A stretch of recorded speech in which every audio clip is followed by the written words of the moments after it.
If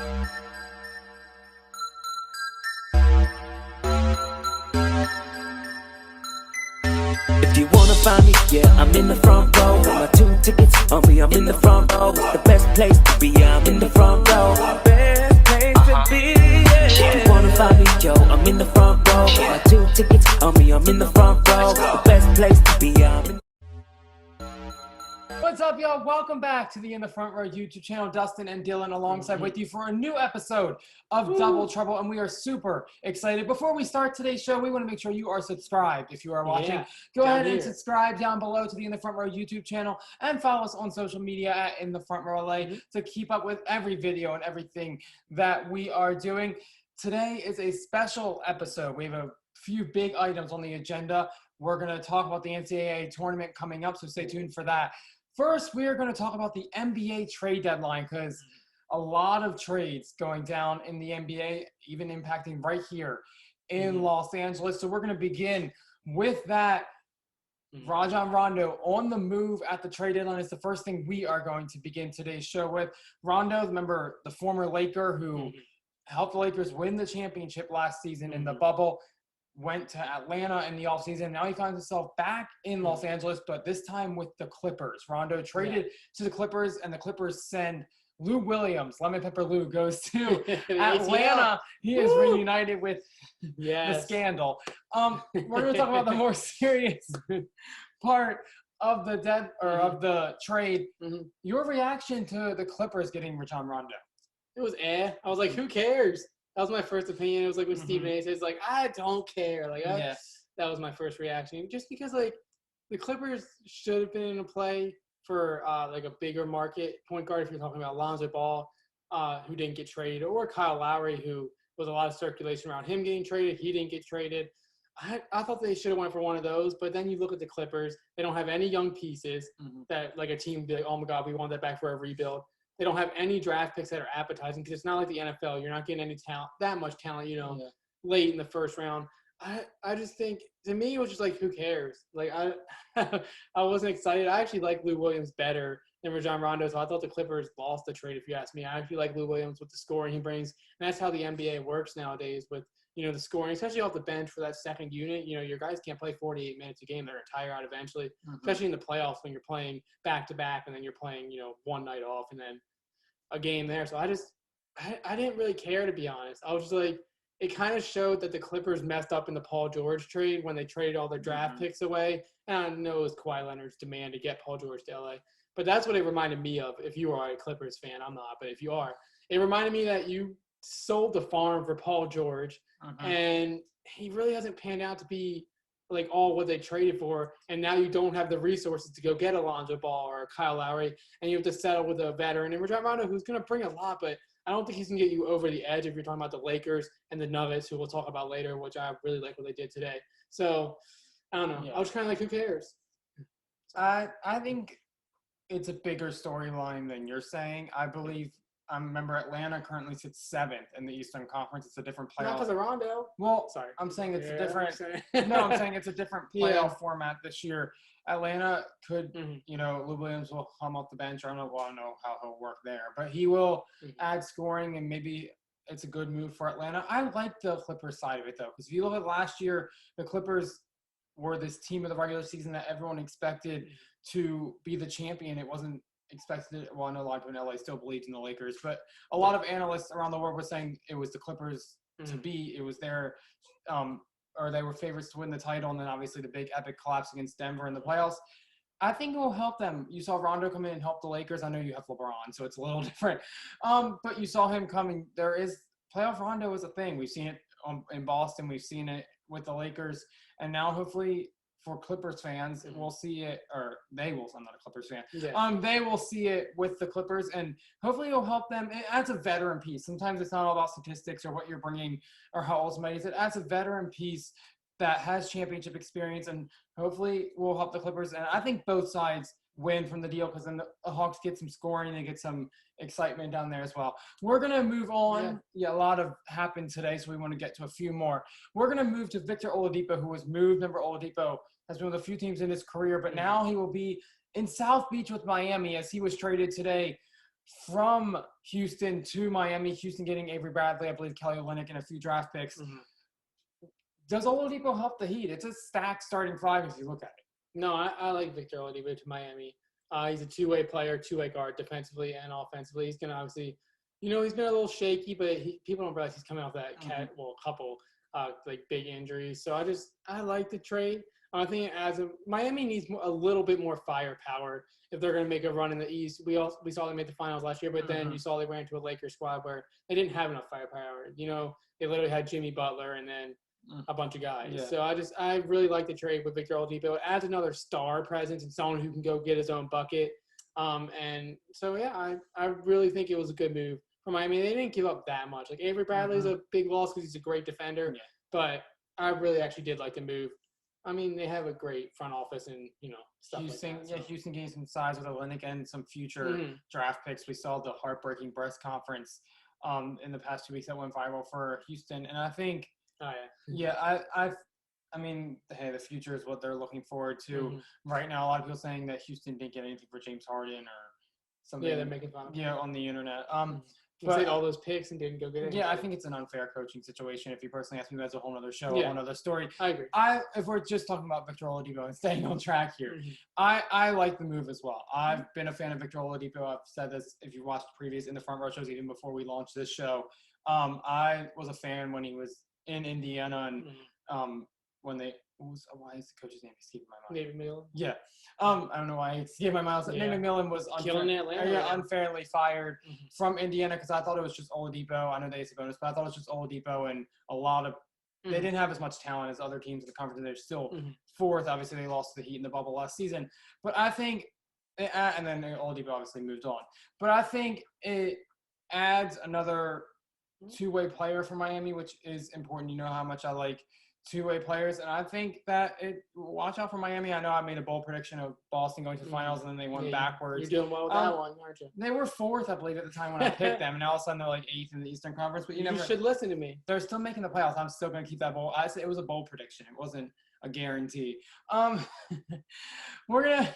It was just a bold prediction. It wasn't anything. We're gonna move on to. You still have to have some sense when you make a bold prediction.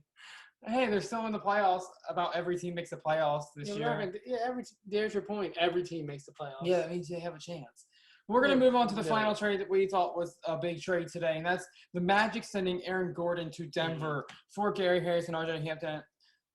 Interesting move here. Denver getting some help. They've been up and down all season. I know Jokic has been carrying them. And really, I think I saw a stat the other day where it's so many categories. He's in first on the team. It's ridiculous. Your move, the Magic sending Aaron Gordon, I know he's back and forth about being traded. He requested a trade, then he didn't want to. Or questioning it, and now he is on the move to Denver. Do you like the move? Oh, I love the move. This was my favorite trade. Or honestly, Denver, I think if you're asking me, I know we're going to get into it a little later. Denver, to me, was the winner of the deadline. I thought adding Aaron Gordon, a two-way player, and Aaron Gordon's more skilled than just a dunk contest. I know a lot of us know him from, just the dunk contest he had and got robbed twice. But so he's a more skilled player than that.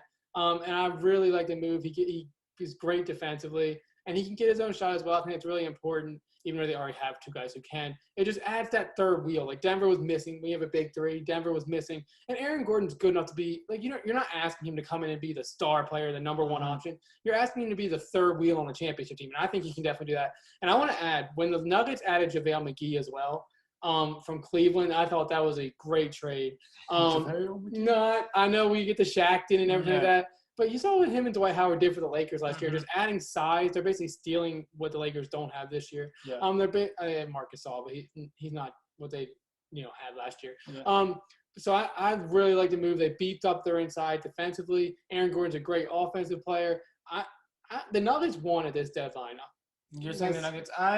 I do like the trade. They wanted this deadline. If I'm predicting who won at the deadline, I guess we'll get into that. You say Denver. I say Denver. I say Miami. I think I really like the Victor Oladipo trade. I think it adds, like I said, some scoring. It adds some defense. I know he's coming back from injuries and he's still recovering. But the way you got to think, Victor Oladipo has already led a team before. Yeah, he in Indiana when they didn't have as much talent, in my opinion, as the other teams, and then didn't do anything in the postseason, and it led to an unfair firing, and it led to kind of a front office disaster.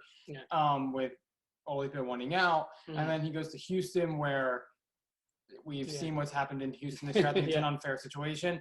I think he's finally back to a winning situation is what I'm saying. He's finally back. So I think for Miami and him, it's a kind of a rejuvenating thing for him personally, which I think will kind of light a spark.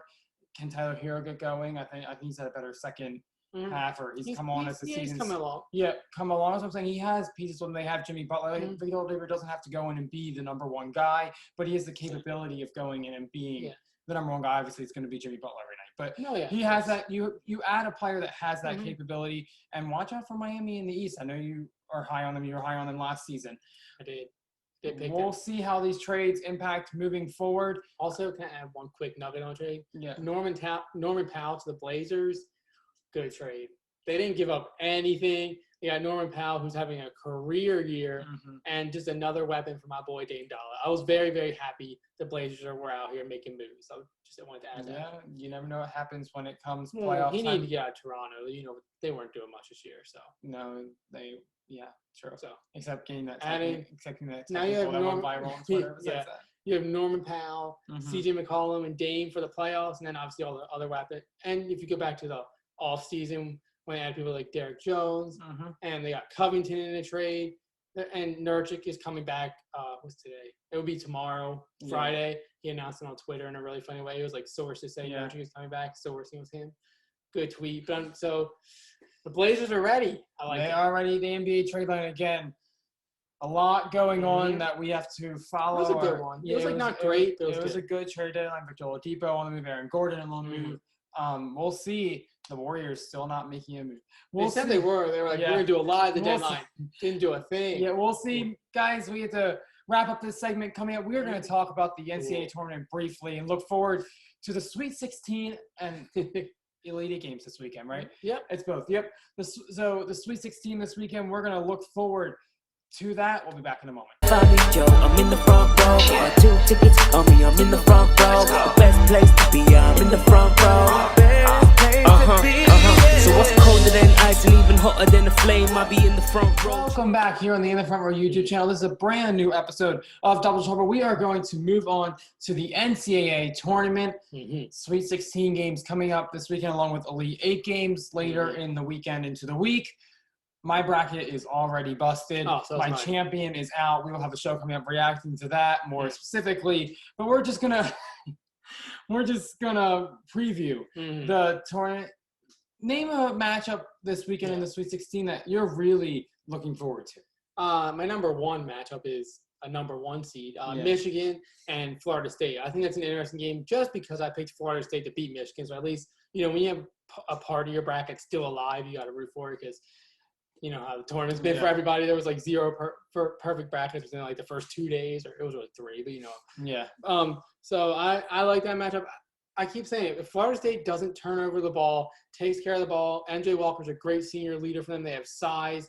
I think they can beat Michigan because I think they have the weapons and the depth off the bench. So I'm looking forward to that matchup, and I picked it in my bracket. So at least I can say I got something right because 2 of my Final 4 teams are already out.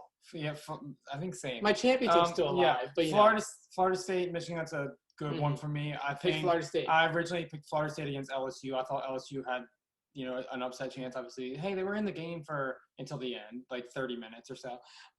True. But I think Florida State actually has a size. I think it's because Michigan is lengthy with Juwan Howard having a terrific season. A lot of credit to him coming in and really, building up he inherited his the NBA program, but I don't think he's but he's done respect to him despite him yelling at Mark Turgeon and them getting a fight. Respect to him for what he's done. I like Florida State. I think I picked them to get to the Elite Eight. Originally, like I said, my matchup. Can I say something real quick? Don't get me started on Maryland. We're not gonna have a show on that. You mentioned Mark Turgeon. I could go on for like 20 minutes. I don't think it's his fault that he lost Alabama. We can have the debate off camera. Go ahead. A team just beats you sometimes. I think, actually, mine's an interesting matchup. I'm looking at the Midwest region, and I'm looking at Loyola Chicago against Oregon State. I think 2 teams that weren't 8-12. Well, I think 2 teams that weren't well, if you look at favorites, obviously weren't expected to get here. Loyola Chicago, a big in-state win over Illinois, my champion. Casualty right there. And then Oregon State beating Tennessee, March, baby. and then beating. Why am I blanking? Oklahoma State. Yeah, I don't want to talk beating, about it. but beating the two teams. I thought No. I said in the preview show that Tennessee and Oklahoma State was going to be, if it happened, was going to be a very intriguing matchup. And Oregon State just did not care. They're coming off a Pac-12 championship. They're on a roll. They're not 12. They've played. That's their motto. What's that guy's name? Ethan. I can't remember his last name. Ethan Thompson. Yeah.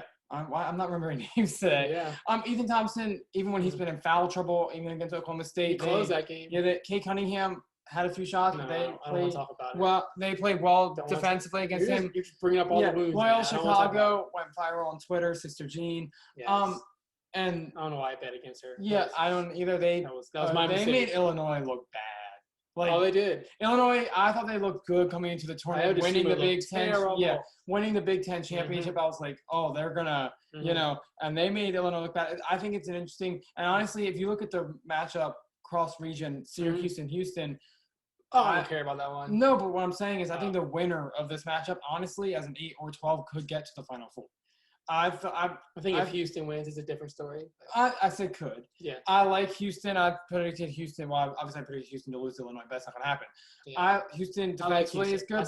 I did say on the show, I do like Houston. I like Houston. I said in the previous show that I think they're the most underrated team in the tournament that could possibly get further than a lot of people. I think now Houston could get to the Final Four. Beat Syracuse. But I think they can beat Syracuse. Get out of here. I think if you look at it, Loyola Chicago and Oregon State both are good enough defensively to have a game with Houston or Syracuse. I'm just saying, watch out to get to the Final Four. Syracuse is that team that, because of the branding, they get a crappy 6 seed in the first round, and then they get an overrated 3 or whatever they played in West Virginia who can't shoot the ball. Get out of it. I'm telling you right now, if Maryland had that road, Maryland would be in the Sweet 16. And just for LA, we are an LA-based show. We currently live in LA. Go UCLA. The show from LA, UCLA and USC both in the Sweet 16. USC faces Oregon this weekend. I predicted that Sweet 16. That's actually two upsets I did get right. My bracket's not very good, but I'm gonna brag about what I got. I got USC right. Yeah, I liked Oregon over Iowa. Oregon, remember, won the Pac-12 regular season. They've been ranked nationally all year. It's gonna be a tough matchup for USC, but USC. Well, they would. I'll still take USC. Yeah, I think I did take USC. Obviously, Gonzaga, Creighton across. So that's gonna be a blowout. No, but I'm saying if Gonzaga wins, obviously that game's gonna be over. What time is that game? They looked good. Times? No, I don't. They looked good this weekend. Gonzaga. I think the first game. Gonzaga looked good this weekend. Another team that looked good, Alabama. I'm just saying, Alabama. I'm not starting on it. No, Alabama, my favorite. No. It's easy to shoot when you're wide open. Favorite team. My favorite team to watch in the tournament, just because they shoot and they dunk. They play a chaotic defensive style. I like what Nate Oates has done there in Alabama. I'm just saying, watch out for good old Alabama. That one hurts. That's a difficult matchup. Well, I'm interested. UCLA. Actually, my second matchup. UCLA, it's difficult. Oh, they're gonna get run. They're gonna get run on the building. I'm sorry, UCLA. Sorry, I was like, I'm not trying to mean like Alabama, my Final Four pick. Well, also, I guess I have no, I can't really speak about UCLA. I thought they would lose to Michigan State and get run. So I guess it's like when Charles Barkley makes guarantees. I guess if I keep saying UCLA gets run out of the building, they're gonna keep winning. So I'll say it for LA fans. Well, two things. My second most intriguing matchup is Baylor and Villanova. If I had to pick a matchup after that, because I want to see Villanova, who's coached by Jay Wright. I know you're not a Villanova guy, but Jay Wright is doing some things in that program. He's always, competitive in the tournament. He has 2 national championships in the last 5 years. Obviously his team's not as talented this year, but hey, don't doubt Jay Wright. And I want to see Baylor be able to go against a premier team like that, like a premier team that's always in the tournament, that's coached well. We all know Baylor's lapses in the tournament under Scott Drew. I'm not trying to be mean, but they've been upset a couple times. Yeah. So can Baylor, with a dominant team, obviously a number 1 seed, second, best team ranked, and to me, I think they're the best team because they're going to win. But can Baylor beat a team like Villanova? I just think it's going to be an interesting matchup. I will pick Baylor, but I'm a little scared for that one.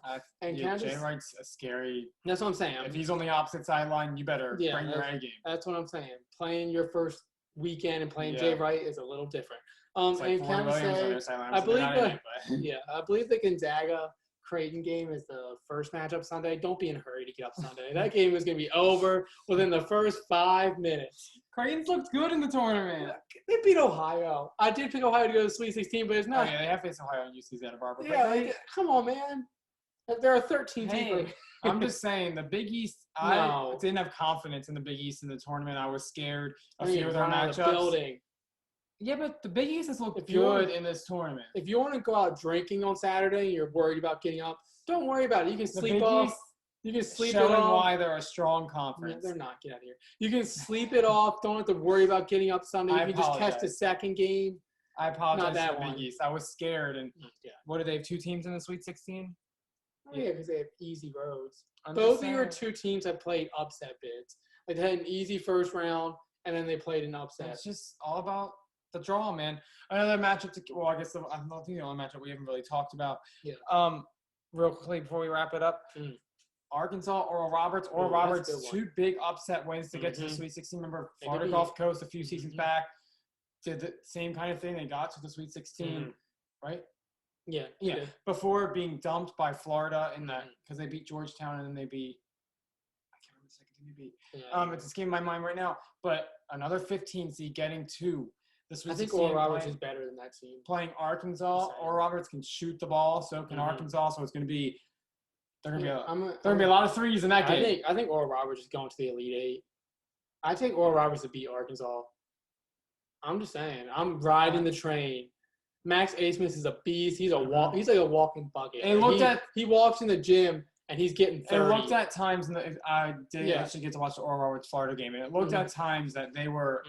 It looked like they were barely barely hanging on by a thread. That there was going to be a round of 32 run, and I know Mike White was accused. That's not bad. Florida fans accused Mike White of laying off the gas, and that's why Oral Roberts was able to catch up. But they shot their way back in that game, in my opinion. I don't think Mike White's naturally laying off the gas. Yeah. And Florida is a tough team in the tournament. So that's an impressive win. Florida, the team that dethroned Florida Gulf Coast in that Sweet 16 run. They say Bonaventure last. They are. Mike White wins in the tournament. He does. I don't follow Florida. I'm sure as closely as Florida fans, but it was shocking for me when they were calling for his job. Oh, that's stupid. I don't. Like I said, I don't follow Florida as closely as the moment. They're mad in the moment. Yeah. But Oral Roberts, Arkansas, watch out for that one. I'm going to take Oral Roberts. Max Asmus and Kelly O'Banner, I think it's Kelly. I don't remember his first name. O'Banner are 2 solid players. I'm riding the Oral Roberts train. They would run into Baylor. They're going to lose to Baylor. But we're going to wrap it up here. The NCAA tournament continues this weekend. Also, keep an eye out for the women's NCAA tournament as well. There's Maryland's rolling. Maryland just put up 100 against Alabama. Yeah, it's not like the men's game. You bet. It was a blowout. They played 4 quarters, too. Yeah. It's not like it was a blowout in the other direction. Maryland getting the win. They look strong all 1 seeds, I believe, in the Sweet 16. I'm just saying, keep an eye. I know. That one girl was dunking. I know we're talking heavily about the men's tournament. I want to shout out the women. Oregon always has a star player. Like they really do. They're riding up there in Eugene for women's basketball and men's basketball. If you can catch some of the women's tournament, please do that. It's an interesting tournament, and they're also in the Sweet 16. Guys, we do have to wrap it up here. Go Baylor! Go ahead and follow us on social media in the Front Row LA and subscribe down below. We will see you. Wanna find me, Joe? I'm in the front row. 2 tickets on me, I'm in the front row. The best place to be, I'm in the front row. Best place to be. So what's colder than ice and even hotter than a flame? I'll be in the front row chilling out.